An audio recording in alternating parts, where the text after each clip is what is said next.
Welcome to the Canadian Powerlifting Podcast, the bi-weekly show that brings you the best of powerlifting in Canada. Our three co-hosts include Ryan Stinn, holder of the heaviest equipped squat and total in Canada, as well as owner of Unparalleled Training Center and co-owner of Inner Strength Products. Steve Cassioli, IPF world record holder and medalist, the third strongest classic lifter in Canadian history, and owner of Cassioli Strength and Conditioning. Lastly, Avi Silverberg, world team coach and world bench press medalist, owner of PursuitOfStrength.com, a site dedicated to coaching and education for powerlifters. Today's episode starts right now.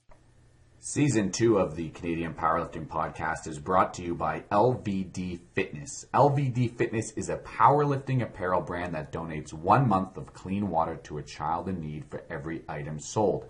Follow them on Instagram and Facebook at LVD Fitness to join the movement. It depends on your goals, right, and your aspirations. If you're looking to be really competitive, then maybe you do a higher risk, higher reward style training.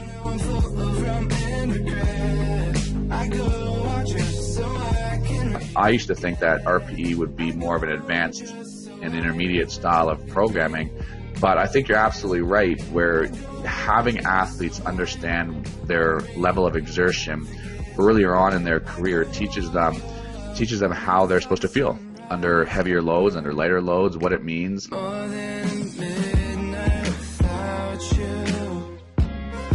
We can rework that chart to make it more specific to the lifter. If they stay really good in the lower rep ranges and really poor in the higher rep ranges, we can adjust those percentages to fit there. And the other thing I'll do is just sort of use one end of the spectrum and have them do, singles, doubles, triples with an RPE maybe, and that'll give us an estimated max for the day. Then we'll work for percentages off of that. Hello and welcome to the Canadian Powerlifting Podcast. It's Season 2, Episode 4, and we got a great podcast here for you today. We got Bryce Krawczyk. He is one hell of a lifter on our Team Canada going to Texas. For those of you who don't know Bryce, he was the 105 kilo class winner at Nationals. He previously held the world record in the deadlift, which he broke at North Americans last July. It's since been broken, but he's looking to potentially re-break that at Worlds or sometime in the near future. We'll get a little bit more in depth with his background, but I got to say, normally when I'm sitting down here in front of the podcast, I'm wearing my LVD snapback hat, and LVD obviously being a sponsor of our podcast. But today, I decided to make the switch, something I've been waiting for forever. I'm wearing my Inner Strength snapback hat with the Inner Strength logo. It's absolutely amazing, and Ryan's wearing his too. Steve's without it because he's not a cool kid, but that's okay. Because it's available. It's available. InnerStrengthProducts.ca. Go get your snapback hat. Fantastic. This week on our Coast to Coast bi-weekly wrap-up, we have some special topics that each one of us are going to weigh in on, and here we go. We're going to roll into it. It's the bi-weekly Coast to Coast powerlifting wrap-up. Did I say that right? I don't know, man. Change it up every week. All right, first things first. First topic, we have two topics that we're going to be talking about today on the news. The first topic is a recent drug testing failure in the CPU. One of our junior athletes from Nationals, the winner of the 93 kilo class. I'm sure that everyone who is a listener on the podcast is probably aware of what has happened over the last week. And just want to weigh in here, starting with Ryan. Well, I get first word, eh? First off, one thing I will say, and I don't want to give this guy too much respect, obviously, but at least he came out and admitted what he did. He didn't try to hide behind something about a supplement or, he didn't know how it happened. He failed for three different drugs. He failed for a steroid, a masking agent, and a glucose steroid, I think. So, I mean, he wasn't trying to do anything but cheat. And it pisses me off. I mean, I hate cheaters in the sport. Why don't you go compete somewhere where it's a level playing field? I mean, I don't even understand the possible glory you could get from beating someone else who's trying to do it the right way. You're not getting paid for this. You're winning a little $10 medal. Way to go.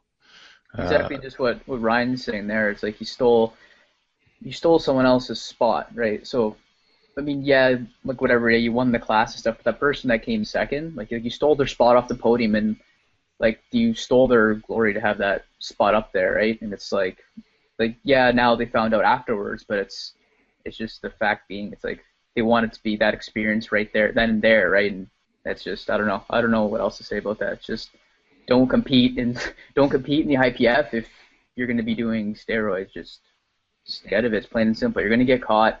Like the CCS, like they're cracking down WADA. It's like you're not going to get around that. There's no chance.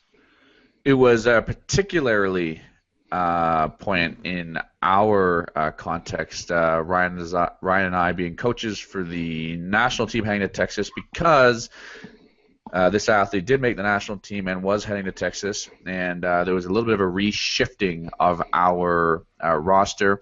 We had offered the winner of the 93 kilo class, the true winner, who placed second at the event but now moved up to first, the chance to compete. He actually did not accept his spot. He felt there were other people on the reserve list who were going to be better for the team, so he actually gave up his spot, and we welcome Austin Ryan, a 105 kilo lifter, onto the team. And I just sent out an email to the team recently talking about this drug testing failure, talking about how, it's, even though that they're juniors, they're sub-juniors and juniors, there's a lot of people in Canada, there's a lot of people who look up to them. There's a lot of people who look up to them for their accomplishments and what they've done in the sport. And so it doesn't matter that they're, the younger generation, and they still have a significant impact in their communities and in the sport generally because of their status in the sport. And, it's those people who have that sort of status who really impact the culture at every single level. It's those elite lifters who really define and shape what powerlifting in Canada is about. And so they have to really think about that. It's a responsibility. It's a responsibility of ensuring that the sport that we all love and that we're all here doing is we're stewards of it. And if you choose to do these sorts of things that are perhaps nefarious, you're going to affect that culture and that perception of our sport that we all love. So they really have to, and I just reinforce the idea of, you're leaving a legacy behind you. You're leaving a legacy, and it's bigger than you. It's bigger than what you do on the platform. It's bigger than you off the platform. It's the entire sport is affected when these sorts of things happen. So anyways, that's one that. Word on that. Let me say one more thing. I heard through some unofficial means that the person who failed, and I don't even want to say his name, but that he was outed to CSIS by a number of people. And I believe he's actually OMT'd at Nationals the week before he lifted, like he was tested before he lifted. So what I want to do is I want to take a second to thank anyone who reported this guy, who takes the sport seriously enough to say, hey, look, I know this guy's doing something wrong, and I'm gonna let CSIS know that. If you don't know, you can go to CCS website and report doping, and you can tell them that there's someone you suspect is doing it, whether you know for sure or you have strong suspicions, and they take it seriously. And that's what leads to a lot of these failures, is people reporting this kind of stuff.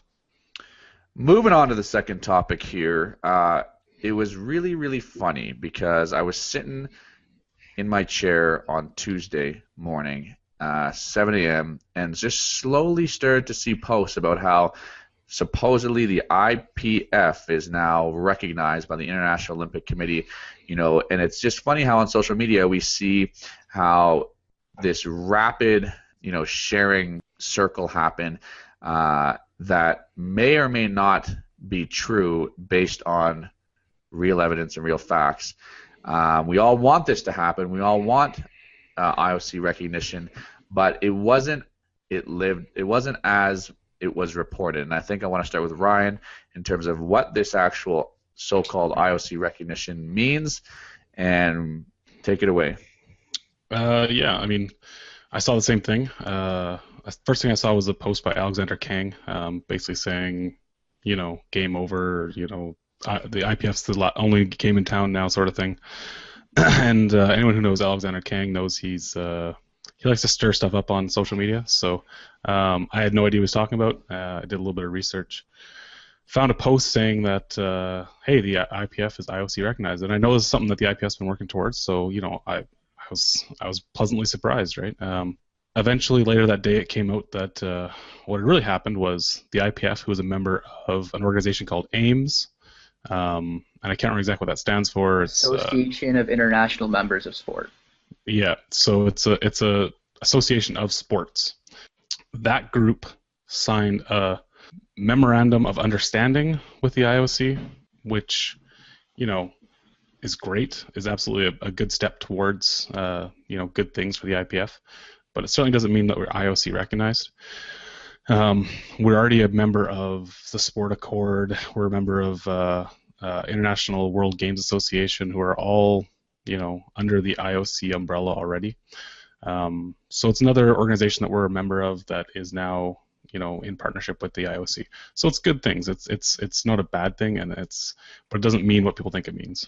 The other thing let me go on one more time. Right. The other thing I'm seeing is that everyone said, "Oh wow, the powerlifting is in the Olympics now," and that is not going to be true. Even if the IPF gets IOC recognition, which fingers crossed will happen in the next few years, we won't be in the Olympic Games. Okay, maybe we will one day, but it's certainly not going to happen overnight. And being an IOC recognized sport does not mean you're in the Olympic Games. It means you have the opportunity to be in the Olympic Games. It will mean possibly that government funding for powerlifting could come down with that.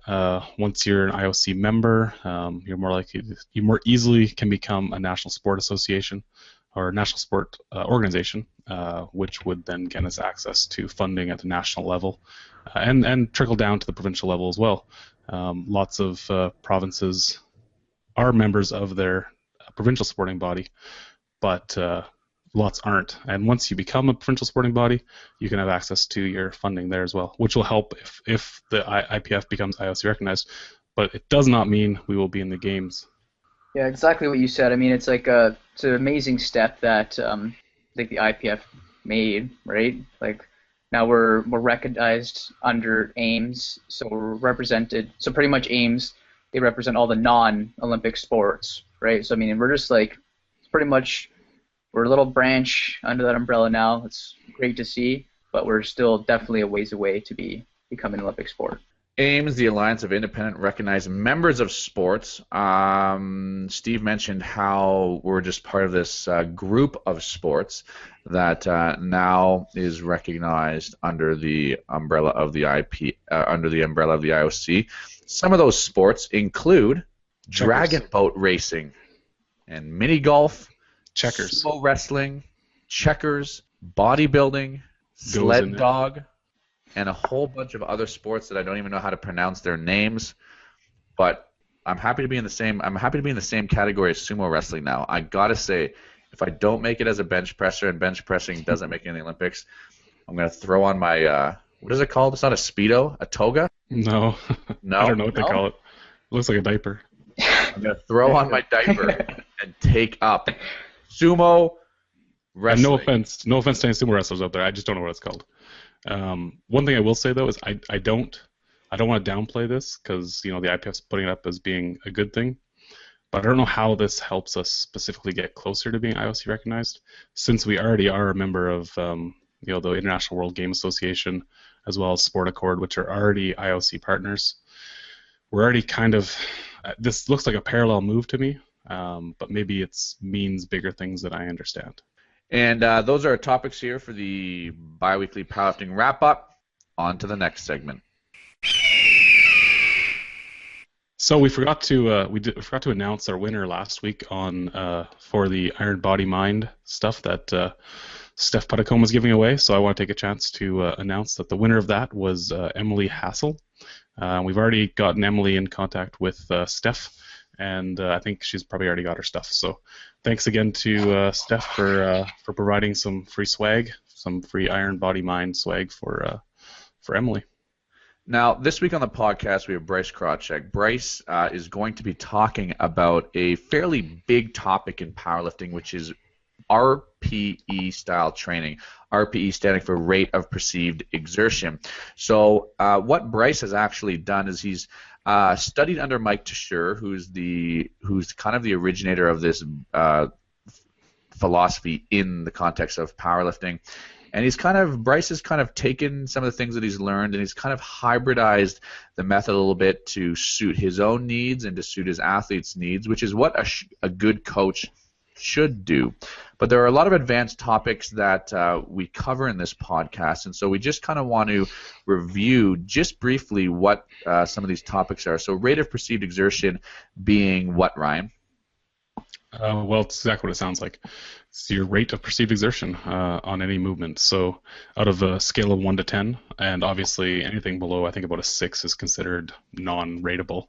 So basically you're going to rate the difficulty, the challenge of a movement on that scale. So, with my understanding of the system is that, a 10 obviously is 100% effort. You don't have anything more than that.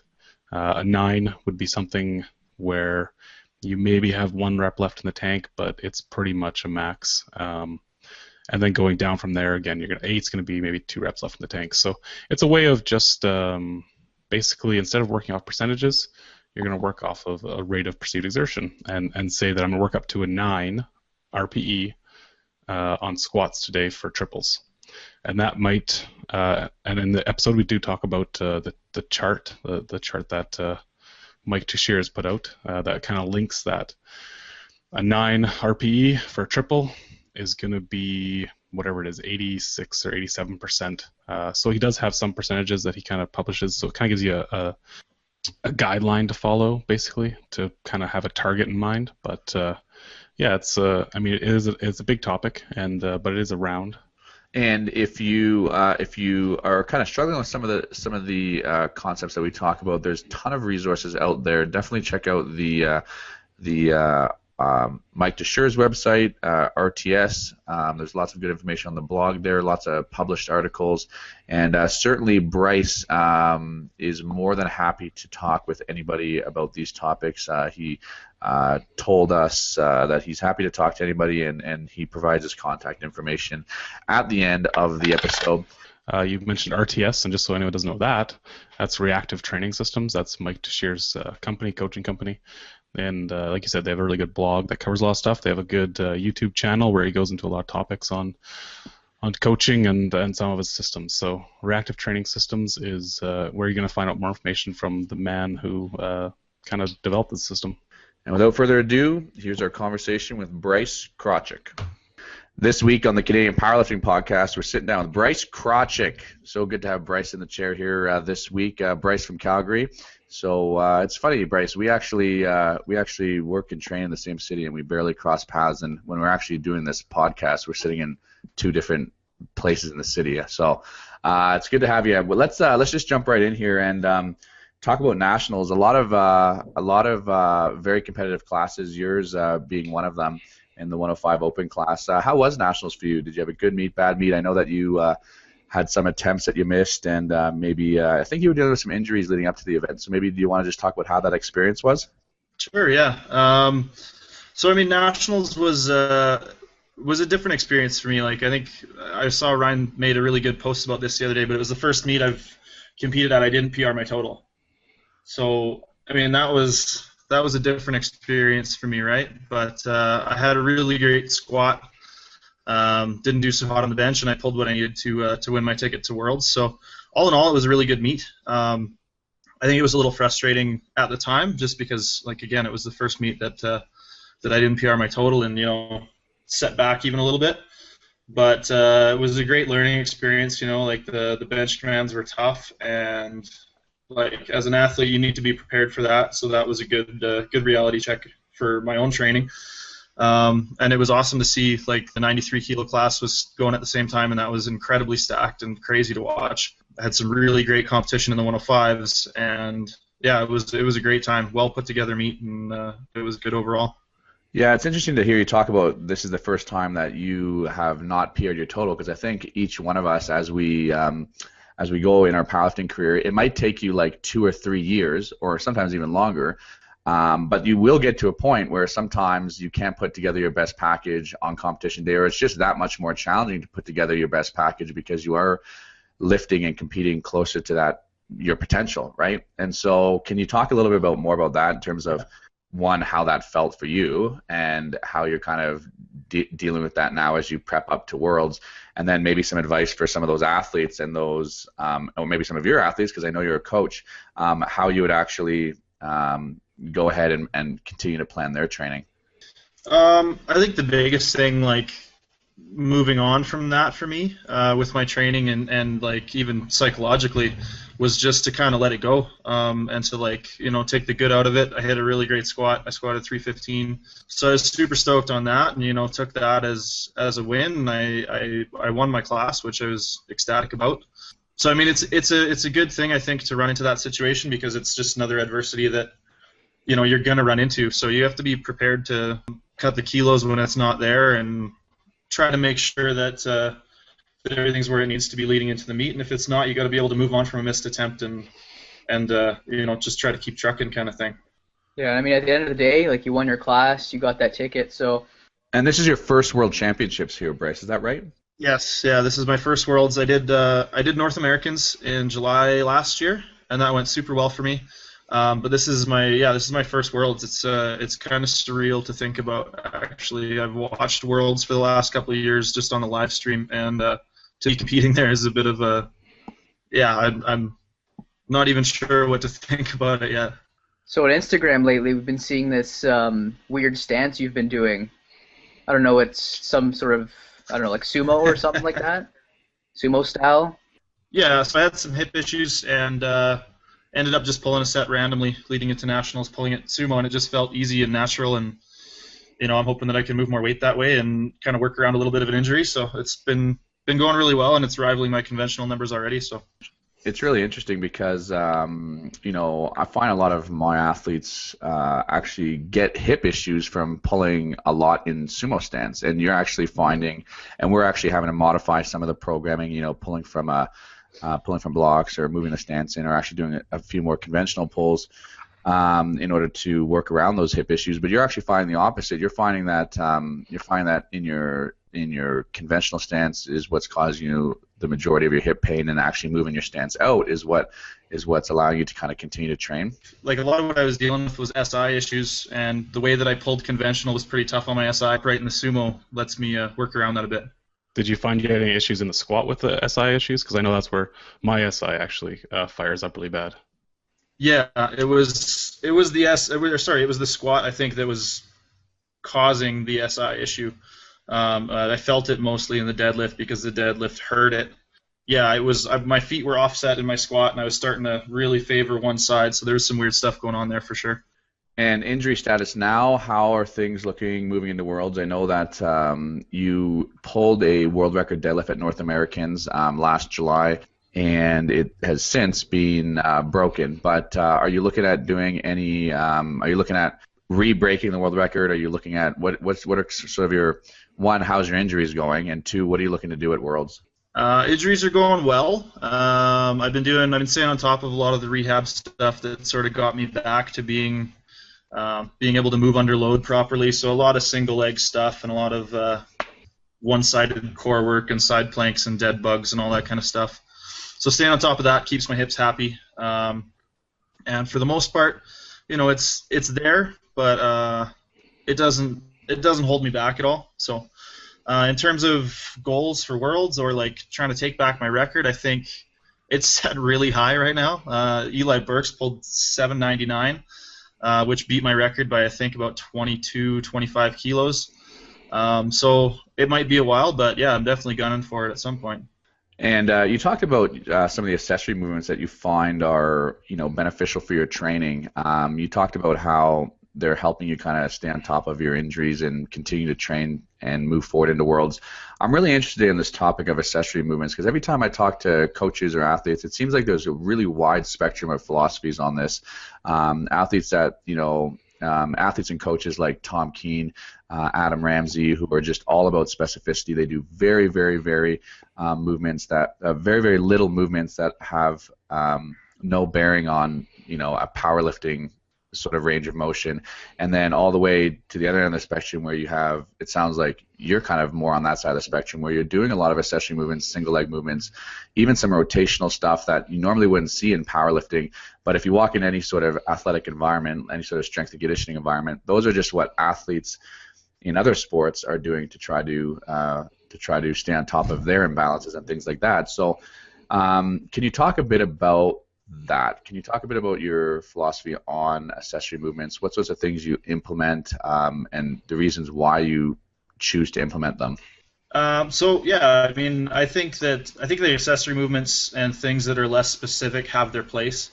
The majority of my training, the majority of my athletes' training is very specific.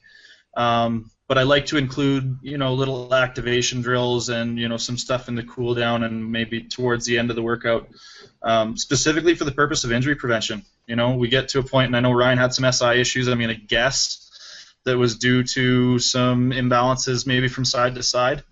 And a lot of times that's like deep pelvic and postural muscles, glutes, little things like that are, you're not going to be able to do it unless you or you're not going to be able to fix it unless you take those steps back and sort of correct the problems from a base level.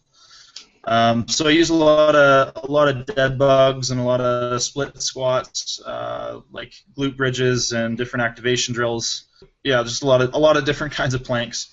I've seen other templates before, like on RPE style training. What would be considered? Cause I've seen a primary accessory and a secondary accessory. Can you elaborate on that a bit? So with obviously your most specific is going to be your competition movements for lower reps, because you can start factoring reps into specificity as well, right? You're going to have, obviously a single with your competition lift is the most specific thing you can do. Even if you start to get to a set of 5 or 6, your tempo is going to change. The way that you, say in the case of a squat, the way that you approach the hole and your speed and the amount of rebound you take and that kind of stuff is going to change. And then you have, sort of secondary and tertiary accessory movements. So something that closely mimics the squat, like a 2-count pause squat or whatever kind of pause squat, is still very much a squat, but something more down the line towards like a lunge or a split squat or something like that. Going to train a lot of the same muscles very similarly, but it's not going to have that carry over to the same movement pattern quite as much. So that's sort of the tiering of the exercises in a lot of the RPE systems. Can you talk about those tertiary, because you had just mentioned that you do a lot of kind of these small muscle activation exercises and things like that, and lots of planking, and those I guess would be considered under the tertiary list. And it sounds like you still make that just because it's less specific doesn't mean that it's less of a priority. It sounds like for you, even going through those tertiary movements is actually what's allowing you to go and do those primary, more specific movements at the level that you want. Would that be fair to say? Absolutely, yeah. My personal training is still structured by Mike Tashir. He does my programming on a week-to-week basis. So I have 1 day a week that he calls GPP, and that's where I fit in all of those movements and all of my rehab stuff and extra stretching, rolling, etc. And then when I program for my athletes, I usually sprinkle it in throughout the week based on what they're doing that day. I'll structure it sometimes into the warm-ups based on specific needs, and then try to include some kind of I call it prehab work throughout the week on most days, more often than not. And I find it's a big benefit in terms of injury mitigation and keeping people healthy in the long term. Man, I absolutely love hearing that, because you put your those accessory movements on its own specific day so you can give it its own priority. I find that it is individual from athlete to athlete, but I find that if you do put it at the end of a workout, you're perhaps not as fresh, right, to actually perform those movements, and you're not giving it the time and priority that it needs. It's usually after a squat, a deadlift, a bench, and so it's just kind of like second thought. But putting it on its own day where you can go into the gym fresh and you can attack it as its own priority is a really interesting structure. So I like that. So like we know you use kind of like a hybrid system between percentages and RPEs, and I know Mike has some documentation on what he considers percentages for RPEs at different rep ranges. But how do you find that structure? And is that something you developed yourself, or is that something you've kind of adopted from someone else? And how do you kind of incorporate that into your training? I've learned a lot of what I do from working with Mike. So I've taken a lot of his systems and sort of adapted them to fit my needs, and learned a lot from other coaches that I've worked with in the past. For me personally, I find the RPE chart that you were talking about there, where he lines up the percentages with reps at RPEs. I think a lot of times for a lot of people that's really aggressive. Let me just clarify for some of our listeners who might not be familiar with that RPE chart. Essentially, what Mike Teixeira has published is a chart that has on one side a rep range, and then on the other side an RPE. And so if you're to squat 3 reps at an RPE, a rate of perceived exertion of 8, then that should correlate to around a certain percentage, like around 88% or something. And so that would be your ballpark for the day, and then that's kind of the number that you have in your mind to actually build up somewhere close to that. And what you're saying is that you're finding that general RPE versus rep range and percentages chart is a little bit aggressive. Yeah. So I've found in my own training. It's all going to be relative, right? Because you're taking and estimating your max for your next workout based over time. But for somebody who has an idea of, this is my 1 rep max, it can be a little on the heavy side. So what I'll do is I'll either prescribe an RPE less. I have some people using modified charts based on what they're capable of. We can rework that chart to make it more specific to the lifter. If they're, say, really good in the lower rep ranges and really poor in the higher rep ranges, we can adjust those percentages to fit there. And the other thing I'll do is just sort of use one end of the spectrum and have them do, singles, doubles, triples with an RPE maybe, and that'll give us an estimated max for the day. Then we'll work for percentages off of that. Or vice versa, I'll have them use a percentage and gauge their RPE off of how that percentage felt, and then base the rest of their sets off of that. So a lot of times I think sort of a marriage of the two can give us a much better and more specific intensity prescription for the day kind of thing. Yeah, it's interesting to hear you say that, because I think those people who just work off a percentage-based system, or those people who just work off of an RPE system, are probably missing some deeper understanding of what's going on that day. And then I also find when you incorporate the percentages around the RPE, it provides just that little bit of structure that that some athletes need in terms of like either pushing them to the zone that they need to be working in, or actually pulling them back a little bit from going too heavy, so that they're managing their fatigue properly. So what you're saying is that athletes will, what you do is you would use RPE if you're prescribing singles, doubles, or triples, and then once you have that number for the day, because typically it's like you're building up to a top set. So once you have that top set based on that rate of perceived exertion, you're able to assess, okay, this is the capability of that athlete today based on what they just did. So now I'm going to prescribe a percentage of that top lift to do all of your volume or back off sets. Is that how I'm understanding what you're saying? Yeah, exactly. And sometimes the other way around too, give them a percentage, and then they'll feel that out, use an RPE scale to assess what their volume should be for that day based on how a triple at 80% felt. I was gonna say that's kind of the first way where you do like the RPE then base percentage. That's pretty popular or pretty common. I've seen in like weightlifting programs where they'll work up to like a 2 RM, then back off and do 5 doubles at 90% of that 2 RM, right? It's pretty interesting. I haven't seen a lot of people program in that manner with powerlifting, but it is an interesting methodology of using that today's 9 RPE for the rest of your sets. So So Bryce, so now we've heard like just kind of like the hybrid between like the percentages, RPEs. Can you give us some like pros and cons to the RPE style training? Like who is it for? Would you say beginners would benefit from this style of training, or more for advanced lifters? I think that both beginner and advanced lifters can benefit from RPE training. I think there's a huge benefit to having somebody else assess it as well, especially if you're a beginner, to give you sort of a more objective measure of what an 8 should be. And I think that's in the coach's hands to sort of say that there looked like an 8. That's what I want you to use as a reference for an 8 or a 9 or whatever. And I think there's benefit to teaching somebody early in their sort of training career what an 8 feels like, to give them a sense of where you can be training, where you should be training, what feels light, what feels heavy, because I find that's something that takes a long time to develop. You know what? I couldn't agree more. It's athletes who are advanced lifters understand their body to such a fine degree. They understand what their body's capable of. They understand that the weight that they're lifting, how that corresponds with all the other times they've lifted that weight for that number of reps. It's like they almost have a bank to draw off of experience to say, yeah, I can compare that with how that's felt in the past and assess what that means today in today's context.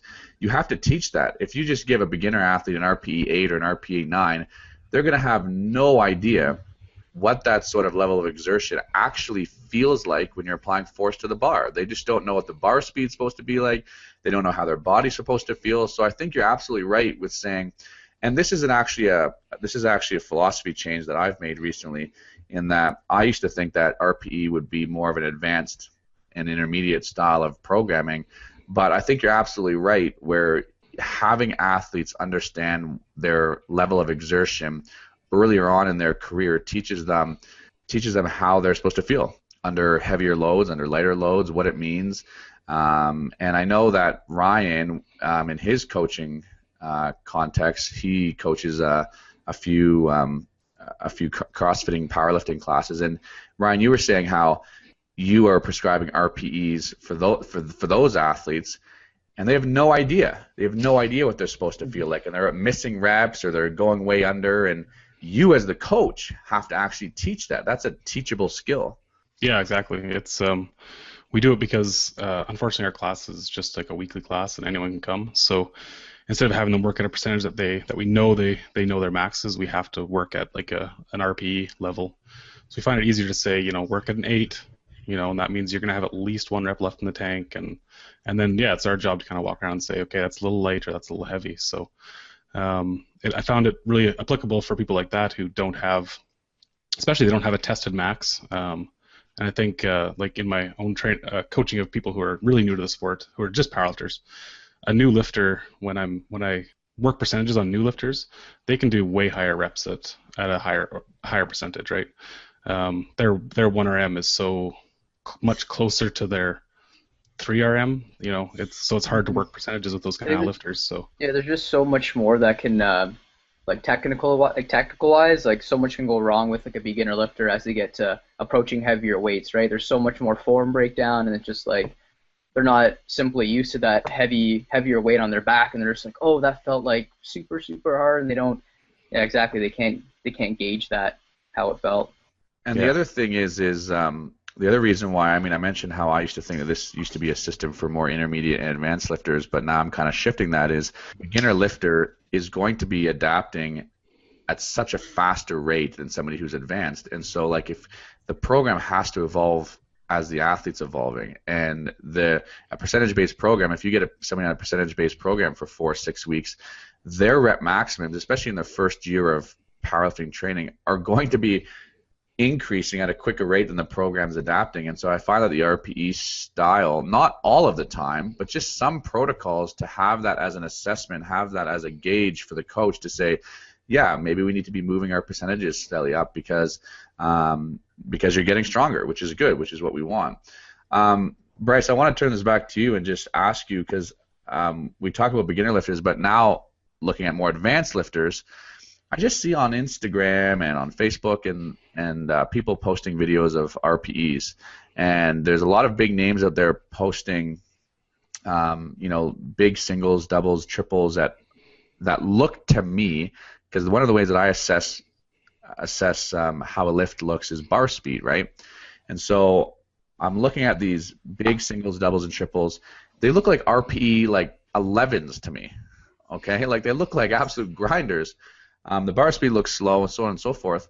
And then they're calling it like an RPE 8.5 or an RPE 8. And I don't know. What is your opinion on that? Like, I mean, for me, one, that's not good, because these younger athletes look to that and think that that's what an RPE should look like if all these advanced lifters are doing it.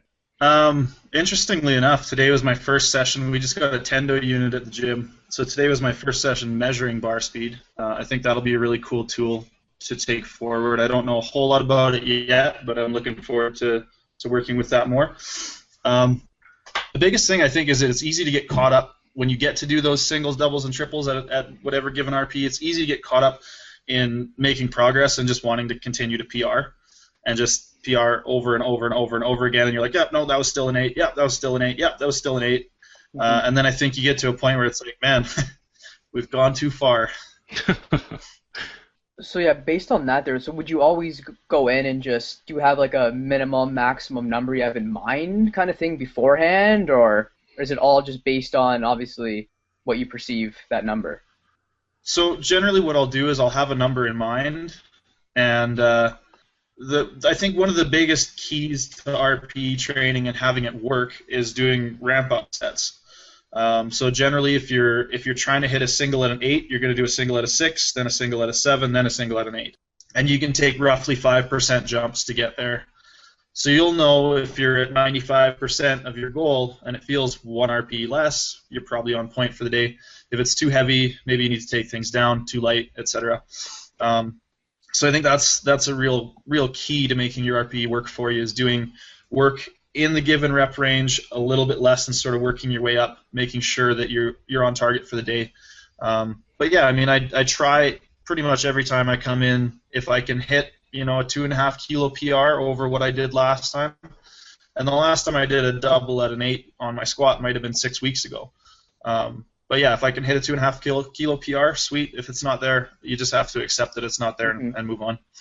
I think it's that acceptance that people have a hard time with, because if they've done an RPE 8 or a 9 for a single, let's say, they have that context, they have that number in mind of what they did previously, and it's just human nature to want to be able to, especially if you haven't done it in 6 weeks, it's just human nature to want to be able to achieve at least that number, if not more, because in your mind, that's how you're defining progress, right? You're defining progress by those key workouts. But yeah, I think it's human nature. I think people have a really, really tough time with that. So is that something that you found in your own training or in your athletes' training? Yeah, absolutely.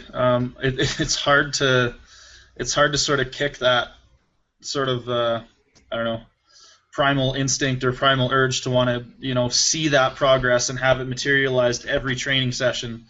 But it's just not possible, and you have to realize that training is just that, training. It's not an exhibition. It's not about hitting a PR every time you train. It's more about making sure you have an accurate measure for the day's training, so you can get good volume in, so that you can put it together on the platform where it counts. Just want to talk about metrics here for a second, Bryce, because you brought up volume and stuff. It seems like, and I haven't really executed on an RTS specific program before. I mean, I've took a look at templates and things like that, but you would be kind of the guy to ask this question. It seems to me that you're getting into these higher intensities at a bit more frequency than other styles of training. That's not to say that your average intensities are any higher. Your average intensities are always above 80%. I don't think that's the case, but it certainly is that you're spiking into these higher intensity zones for very, very short amounts of volume, so either a single or a double or a triple, and maybe it's 1 or 2 sets up there before you drop back down.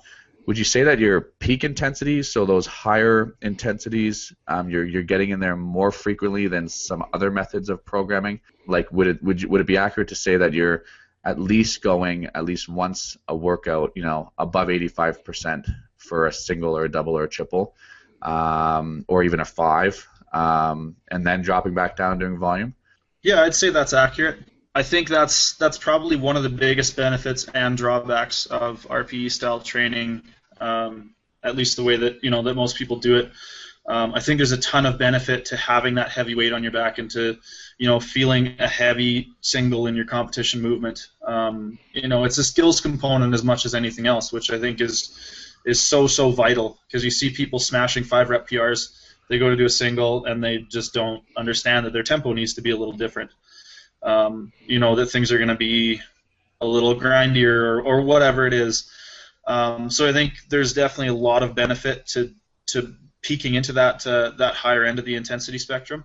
Because that's what we do. That's our sport. So if we practice how we play, yeah, it's definitely a little higher risk probably. You might miss some lifts. You might increase your chance of injury, but if you can recover from the training, I think it depends on your goals, right, and your aspirations. If you're looking to be really, really competitive, then maybe you do a higher risk, higher reward style training. Yeah, I think as long as you can implement those heavier days in throughout the week, and obviously not back-to-back days and having a lighter day after that, I'm pretty sure that can be super, super beneficial. And like you said, at the end of the day, we are hitting singles or maybe having heavier weight on our back. So if we're staying under 70% or 75% the whole time, it's might not have as much carryover in the end, right?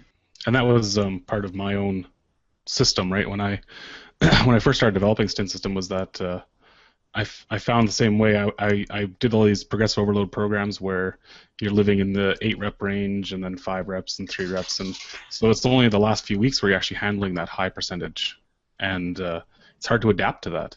It's hard to take 3 weeks to adapt to heavy weight on your back, whereas now I'm usually in the 85% range at least once a week on squats for sure, because that's the one that really affected me. And usually on bench and deadlift, I'm above that as well, because I'm just used to it, right? And then you drop back and you do the work sets and get the volume in lighter. And I even consider it like a pre-fatigued situation, right? I've worked at a higher percentage, so I'm a little more tired from doing that heavier percentage, but then I'm dropping back. I can drop back a little further than if I just worked up to that, that set of 3 or set of 5 before. So I'm working maybe a lighter percentage range, so my recoveries might be a little easier. So personally, I work the same way. I've never actually done an pure RPE system. I bought Mike's book back in the day and I read through it, and I think I adapted some of it to my own work. But I think you're right on in that. I think handling that intensity more frequently is beneficial. Yeah, I think what I'm hearing from both Bryce and you, Ryan, is that both of you have adapted some of these principles to kind of fit your own context, and specifically for Bryce, because he's talking about some of his athletes, you're modifying that for your athletes. There's no kind of catch-all system you can just cast a wide net and it's gonna work for everybody, right? You kind of have to know what that athlete's tolerances are for higher intensities. Some person might be able to get into those peak intensity zones more frequently, and some might only be able to handle it once a week, and some might only be able to handle it once every 2 weeks, is getting above that 85% range. So you really have to kind of know yourself and what works, and that's just knowing over time how you're responding to your training, and then implementing that sort of protocol with how you design your workouts. I want to actually go back a little further. We started this by talking about nationals, but I want to go back to, how did you get into the sport, Bryce? I know you're actually from my hometown, I think, in Moose Jaw, right? And then you lived in Regina and trained at Trench, but just talk about how you got into the sport and how you found powerlifting. Okay, yeah. So I think like most people, I just kind of started lifting weights because I was a skinny little dude. I was probably 155 at my current height. Didn't want to be skinny anymore, started lifting weights. Kind of decided after a while that I really liked lifting weights. So I wanted to compete in something, and bodybuilding didn't appeal at all. So I ended up my first meet was at your gym, Ryan, in 2012. I did the Unparalleled Open, and I think I was an 83 kilo. And I remember seeing Connor Lutz's numbers as an 83 kilo and thinking, man, I'm way too tall to be an 83. I need to gain some weight. Yeah, I remember that. I think you have a Chihuahua tattoo on your leg, if I remember correctly. That's the only thing I remember about that meet, actually. But you had actually trained in Trench in Regina with Neil, and then I think you moved to Calgary to pursue strength conditioning coaching. Is that right? Yeah, and then so I got my start in the industry with Neil at Trench. Started training and coaching some of his clients there, and then when I came out here, I went to school for a couple years at Mount Royal. Finished my diploma. Ended up being lucky enough to find a bunch of people that wanted to powerlift. Got into a community with a bunch of people that are into strongman powerlifting, and now we have our own facility in Calgary called the Strength Edge, where I run Calgary Barbell out of, and it's kind of a pretty cool little epicenter in Calgary for strength sports. Cool. So do you want to talk a little more about how you guys started the Strength Edge and how you started Calgary Barbell, and just pump up your own facility a little bit? So I started Calgary Barbell 2 or 3 years ago with 2 athletes who are now still with me, Bo Hanrahan and Brittany DeWald. Brittany DeWald, I think just recently her 1 or 2 world records in GBC were broken. Bo's got a couple of provincial records and is doing super well as a 93 kilo. We've taken on probably 20 or 30 lifters across federations now. And the Strength Edge is home to Alberta's Strongest Man and Canada's Strongest Woman 2 or 3 times.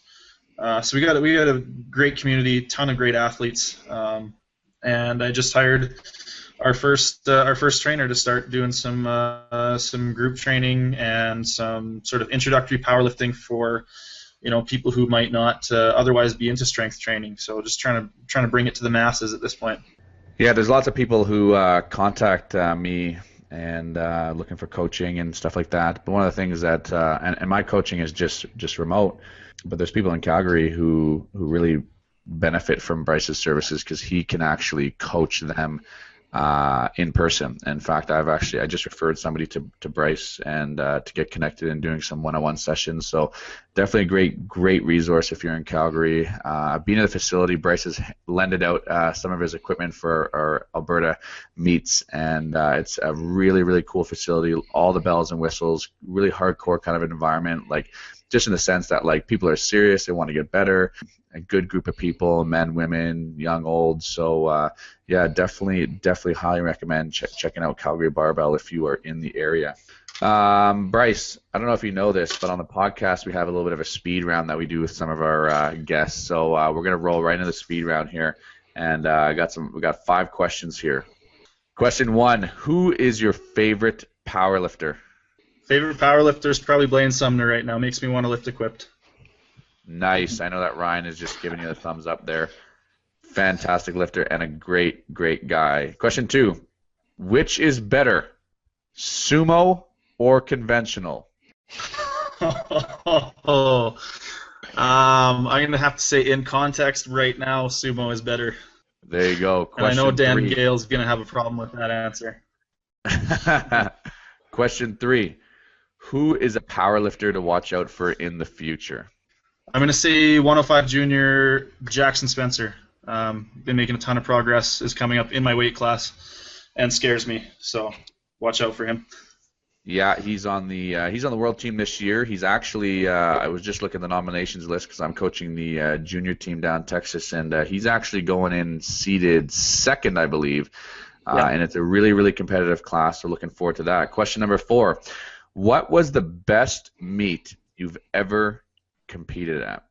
The best meet I've ever competed at has to be North Americans in July last year. I went 9 for 9, huge PR total, world record deadlift.